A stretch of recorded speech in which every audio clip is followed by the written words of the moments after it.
Сәлем достар, біз бүгін сіздермен бірге пончик жасайтын боламыз. Ең алдымен бізге 2 жұмыртқа және де құмшекер керек. Оларды миксерлеп алатын боламыз. Миксерлеп болмаса қолмен вилкамен араластырсаңыздар да болады, өз қалауларыңыз бойынша. Мен миксерлеп алған болатынмын. Енді көпірігі шыққанша араластырып аламыз. Сосын барып үстіне айранды құятын боламыз. Оны да солай араластырып алатын боласыздар.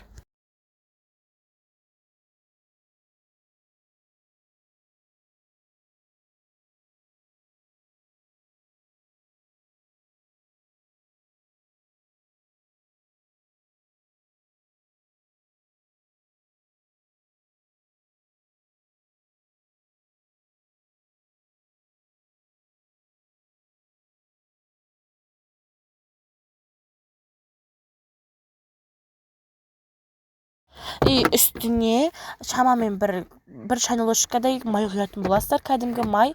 Одан кейін оны миксерлеп араластырып аласыздар.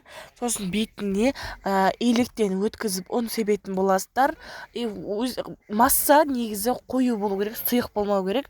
Пончик болғаннан кейін қоюлау болу керек. Және де үстіне ванилин, разрыхитер не болмаса ас содасын қоссаңыздар да болады.